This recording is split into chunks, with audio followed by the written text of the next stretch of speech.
അങ്ങ് വടക്ക് കാസർഗോഡ് ഒരു പരിപാടി നടത്തിയാൽ, സർക്കാരിന്റെ പരിപാടി നടത്തിയാൽ അത് തടയാനായി ജിഹാദികളുണ്ട്. ഇങ്ങ് തെക്ക് ഒരു ക്ഷേത്രം തന്നെ ജിഹാദികളുടെ പരാതിയിൽ സർക്കാർ പൂട്ടിയിരിക്കുകയാണ്. എന്താണ് സംഭവിക്കുന്നത്?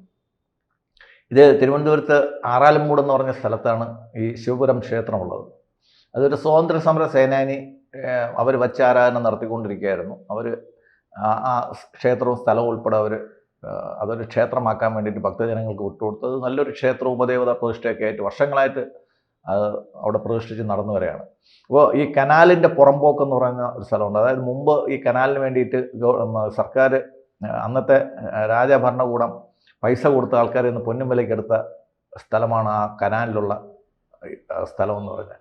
യഥാർത്ഥത്തിൽ ആ കനാലിൻ്റെ രണ്ട് വശവും റോഡ് ഉൾപ്പെടെ ഉള്ള ഒരു സൗകര്യം കണക്കാക്കിയിട്ടാണ് റോഡ് അത്രയും സ്ഥലം നമ്മൾ എടുത്തിട്ടുണ്ടെങ്കിലും കനാൽ മാത്രമേ നമ്മൾ പണിതിട്ടുള്ളൂ. ബാക്കി സ്ഥലം വെറുതെ കിടക്കുകയും ഒരുപാട് ആൾക്കാർ അത് കൈകാര്യം ചെയ്തിട്ടുണ്ട്. ഇതിവിടെ അല്ല, ഈ നെയ്യാർ ഇറിഗേഷൻ പ്രൊജക്റ്റിൽ അങ്ങനെ 100 കണക്കിന് ഏക്കർ ഭൂമി നാട്ടുകാരുടെ കയ്യിൽ ഇരിപ്പുണ്ട്. പലരും വീട് വെച്ച് താമസിക്കുന്നുണ്ട്. പല തലമുറ കൈമാറിപ്പോയ സ്ഥലങ്ങളാണ്. അപ്പോൾ അതിലുൾപ്പെട്ടതാണ് ഈ ക്ഷേത്രമിരിക്കുന്ന ഭൂമി. ഇതിൻ്റെ ചുറ്റും ചില തീവ്രവാദ സ്വഭാവമുള്ള ചിലർ ഇതിൻ്റെ ചുറ്റും താമസിക്കുകയും അവരും ഇങ്ങനെയാണ്, ഈ പുറമ്പോക്കിലാണ് താമസിക്കുന്നത്. ഇപ്പം പ്രാവച്ചമ്പലത്തൊക്കെ നമ്മൾ കാണുന്നതാണ്. ഈ പുറമ്പോക്കിൽ ഈ പോപ്പുലർ ഫ്രണ്ടിൻ്റെയും PDPയുടെയും ഒക്കെ സ്വാധീനത്തിൽ ആൾക്കാർ വന്ന് കോളനിയായിട്ട് താമസിക്കുകയും ആ സ്ഥലം അവർ പിടിച്ചെടുക്കുകയും പിന്നെ അവിടെ അവർ പള്ളി മിനാരങ്ങളും മറ്റുമൊക്കെ പണിയൊക്കെ ചെയ്യുന്നുണ്ട്. അപ്പോൾ ഇവർക്കും തൊട്ടടുത്ത് പള്ളി മിനാരം പണിയാൻ വേണ്ടിയിട്ടായിരിക്കണം അവർക്ക് ഈ ക്ഷേത്രത്തിനോടുള്ള ഒരു അസഹിഷ്ണുത. എന്തായാലും നഗരസഭ അധ്യക്ഷൻ, നെയ്യാറ്റിൻകര നഗരസഭ സെക്രട്ടറിയെ സ്വാധീനിച്ച് ഇത് ഗവൺമെൻറ് ഭൂമിയാണെന്നും ഇത് സർക്കാർ ഏറ്റെടുത്തെന്നും ഇനി അവിടെ ആരും പ്രവേശിക്കരുതെന്നും പറഞ്ഞ് പൂട്ടി താക്കോലുമായിട്ട് പോയിക്കുകയാണ്.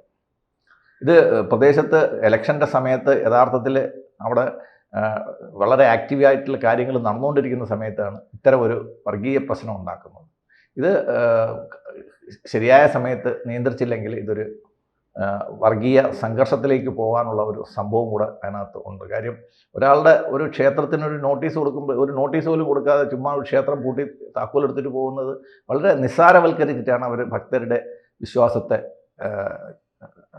അവർ പരിരക്ഷിക്കുന്നത്. അല്ല, അതാണ് ഈ വോട്ട് ബാങ്കിന് മാത്രമായി കേരളത്തിലെ രാഷ്ട്രീയം ചുരുങ്ങിപ്പോയി. ഒരു വിഭാഗത്തിന്റെ വോട്ട് ബാങ്കിന് വേണ്ടി എന്തും വിട്ടുവീഴ്ചയ്ക്കും രണ്ട് പാർട്ടികളും ചെയ്യുകയാണ്.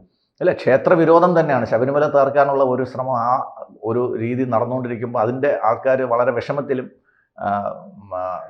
വളരെ ദ്വേഷ്യത്തിലിരിക്കുന്ന ഒരു സമയത്താണ് ഇങ്ങനെയുള്ള കൊച്ചു പ്രകോപനങ്ങൾ ഉണ്ടാക്കുന്നത്. ഇത് ഇലക്ഷൻ സമയത്ത് അരക്ഷിതാവസ്ഥ സൃഷ്ടിക്കാനും ആൾക്കാരുടെ ഇടയിൽ സംഘർഷം വളർത്താനും വേണ്ടിയിട്ടുള്ള ചിലരുടെ പദ്ധതിയാണെന്ന് നമുക്ക് ഇതിൽ നിന്ന് മനസ്സിലാക്കാം.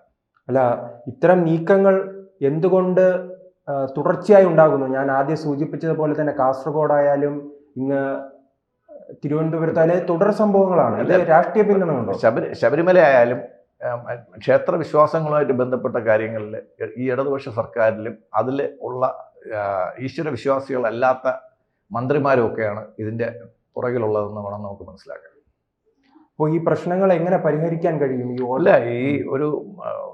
നമ്മൾ പുറമ്പോക്ക് സ്ഥലത്ത് അമ്പലമോ പള്ളിയോ പണിയുന്നതിനോട് നമ്മളാരും യോജിക്കുന്നില്ല വ്യക്തിപരമായിട്ട്.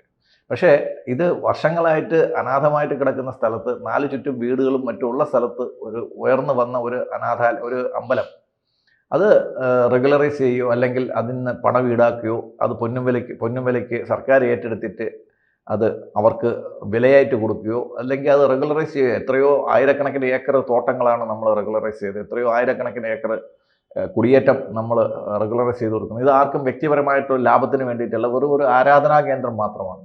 ഇതിൽ നിന്ന് ആരും ലാഭം ഉണ്ടാക്കുന്നില്ല. അപ്പോൾ ആരാധനാ കേന്ദ്രങ്ങൾ എടുത്തു മാറ്റുമ്പോഴത്തേക്ക് സുപ്രീം കോടതിയും ഹൈക്കോടതിയും പല പ്രാവശ്യം വിധികൾ തന്നെ വന്നിട്ടുണ്ട്. റോഡ് പണിയുമ്പോഴത്തേക്ക് പോലും ക്ഷേത്രങ്ങളെ സംരക്ഷിക്കാൻ പറ്റുമെങ്കിൽ, അതായത് ക്ഷേത്രത്തിൻ്റെ ഓപ്പോസിറ്റ് സൈഡിലുള്ള സ്ഥലത്ത് ഭൂമി എടുത്താൽ പ്രശ്നമില്ലെങ്കിൽ ആ ഭൂമി ഏറ്റെടുത്ത് ആരാധനാലയങ്ങളെ സംരക്ഷിക്കണം എന്നുള്ളതാണ് കോടതി പോലും പല പ്രാവശ്യവും അഭിപ്രായപ്പെട്ടുള്ളത്. കാര്യം അത് ഒരു സമുദായത്തിൻ്റെ വിശ്വാസത്തെ സംബന്ധിക്കുന്ന ഒരു കാര്യമാണ്. അപ്പോൾ ഇതെല്ലാം രാത്രിക്ക് രാത്രി ഇടിച്ചു നിർത്താനും കയ്യേറ്റം ചെയ്യാനും ഒക്കെ ചെയ്യാൻ തുടങ്ങിക്കഴിഞ്ഞാൽ അത് ഭയങ്കര ബുദ്ധിമുട്ടുണ്ടാകുന്ന ഒരു രീതിയാണ്. ഈ ഹിന്ദുവിനെയും ക്രിസ്ത്യാനിയെയും ഭയപ്പെടുത്തി മുന്നോട്ട് പോകാമെന്നാണോ ജിഹാദികളുടെ ചിന്ത? കാരണം നാം ഇപ്പോൾ ഹിജാബ് വിഷയം പരിശോധിച്ചാൽ അറിയാം, കാസർഗോഡ് വിഷയമായാലും ഈ അവലുമാരും പരാമർശമായാലും ഇപ്പോൾ ഏറ്റവും അവസാനം അത് ഈ വിഷയത്തിൽ എത്തി ഇപ്പോൾ നിൽക്കുന്നു. നമ്മൾ ഇപ്പോൾ മനസ്സിലാക്കേണ്ടത് 2 വർഷമായി പോപ്പുലർ ഫ്രണ്ട് നിരോധിച്ചിട്ട്. ഇപ്പോൾ പോപ്പുലർ ഫ്രണ്ടിലുള്ള പല പ്രവർത്തകരും മറ്റു പല ജിഹാദി സംഘടനകളിലും ചേർന്ന് പ്രവർത്തിക്കുന്നുണ്ട്. സ്ലീപ്പർ സെല്ലായിട്ടും അല്ലാതെയും പ്രവർത്തിക്കുന്നുണ്ട്. ഇപ്പോൾ തന്നെ നമ്മുടെ കൈവട്ട് കേസിൽ വേണ്ടിയിട്ട് NIA കേരളത്തിൽ വീണ്ടും അന്വേഷണത്തിന് വരെയാണ്. അതിൻ്റെ ഗൂഢാലോചനയെ പറ്റിയിട്ട്. കാര്യം 14 വർഷം ഇതിലെ 1-ാം പ്രതിയെ ഒളിവിൽ താമസിക്കാൻ സഹായിച്ചത് ആരൊക്കെയെന്ന് വെച്ചാൽ എന്തായാലും 1-2 പേരെ കൊണ്ട് എന്തായാലും ഇത് സഹായിക്കത്തില്ല. അപ്പോൾ 100 കണക്കിന് ആൾക്കാർ ഉൾപ്പെട്ട ഒരു കേസാണ്. അവരെ ഒത്തിരി പേര് ഉടനെ അറസ്റ്റ് ചെയ്യാനുള്ള സാധ്യതയുണ്ട്. അത് മുന്നിൽ കണ്ടുകൊണ്ടുള്ള ഒരു പ്രകോപനങ്ങളാണ് പോപ്പുലർ ഫ്രണ്ടും SDPയും ചേർന്ന്. അതായത് മുൻ പോപ്പുലർ ഫ്രണ്ടുകാർ ആദ്യം സിമി നിരോധിച്ചപ്പോഴത്തേക്ക് സിമിക്കാർ പോപ്പുലർ ഫ്രണ്ടിൽ അതാണ് പേടിപ്പിച്ച് നിർത്താമെന്നാണ് ചിന്ത. അതെ, അപ്പോൾ രാഷ്ട്രീയമായ ഒരു പ്രതിരോധം ഉണ്ടാവില്ല, അവിടെയുള്ള BJPയുടെ വളർച്ച ഉണ്ടാകും. BJPനകത്ത് ഇടപെടുന്നില്ല. BJP ഇങ്ങനെയുള്ള സാഹചര്യങ്ങളിൽ BJP വളരെ സംയമനം പാലിച്ചിട്ടാണ് പോകുന്നത്. കാര്യം നമ്മൾ നോർത്ത് ഇന്ത്യയിലൊക്കെ സ്വാഭാവികമായ ഒരു വളർച്ച കാണിക്കുന്നത് ഇത്തരം ജിഹാദികളുടെ ഇത്തരം പ്രവർത്തനങ്ങൾ കൊണ്ടല്ലേ? അല്ല, ഇവിടെ പ്രശ്നം നമ്മൾ നോർത്ത് ഇന്ത്യയിലെ മാതിരി ഓരോ കാര്യത്തിനും നമ്മൾ വർഗീയ കലാപത്തിലോട്ട് പോകാതിരിക്കാൻ വേണ്ടിയിട്ടുള്ള ഒരു സംയമനമാണ് BJP കാണിക്കുന്നത് തോന്നുന്നു. കാര്യം ശബരിമല വിഷയത്തിലായാലും നമ്മൾ അക്രമാസക്തമായ കാര്യങ്ങളിലോട്ട് കേരളത്തിലെ രാഷ്ട്രീയം പോകുന്നില്ല എന്നുള്ളത് നമുക്ക് സന്തോഷകരമായ കാര്യമാണ്. പക്ഷേ ഇത്തരം കാര്യങ്ങൾ അത് ഹിന്ദു വിഭാഗത്തിൻ്റെ ഒരു ദൗർബല്യമാണെന്ന് കരുതി ഇത് ചൂഷണം ചെയ്ത് ഇതൊരു ശീലമാക്കി എടുത്തു കഴിഞ്ഞാൽ ശക്തമായ തിരിച്ചടി ഉണ്ടാവും.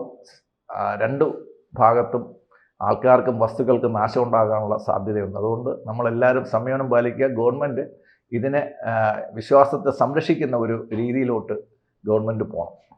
അല്ല, അതാണ് ഏറ്റവും അവസാനം ഈ വോട്ട് ബാങ്കിലേക്ക് മാത്രം ചുരുങ്ങുന്നതാണോ ഈ പ്രശ്നങ്ങൾ? ഇത് വെറും വോട്ട് മാത്രമല്ല പ്രശ്നം. ഇവിടെ CPM-നെ സംബന്ധിച്ചിടത്തോളം അവിടെയും ഭരണം നടത്തുന്ന CPM ആണ്. അതെ, ഇപ്പോൾ നമ്മുടെ സംസ്ഥാനത്തും ഭരണം നടത്തുന്ന CPM. അതെ. ഇപ്പോൾ ഹിജാബ് വിഷയമായാലും ഈ വിഷയമായാലും അത് സർക്കാരിന് അടിയന്തരമായി പരിഹരിക്കാം, പക്ഷെ അവർ മൗനത്തിലാണ്. CPM-ന്റെ ഒരു വോട്ട് ബാങ്ക് എന്ന് പറയുന്നത് പോപ്പുലർ ഫ്രണ്ടും SDPയും ഒക്കെ CPM-ന്റെ ഒരു വോട്ട് ബാങ്കാണ്.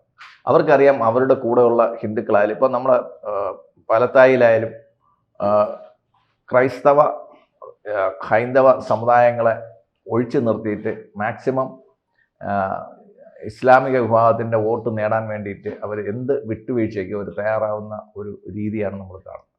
അപ്പോൾ ഈ പ്രശ്നങ്ങൾ ഈ തെരഞ്ഞെടുപ്പിനെ ബാധിക്കുമോ? നാം ഇനി തെരഞ്ഞെടുപ്പിന് ആഴ്ചകൾ മാത്രമേ ബാക്കിയുള്ളൂ.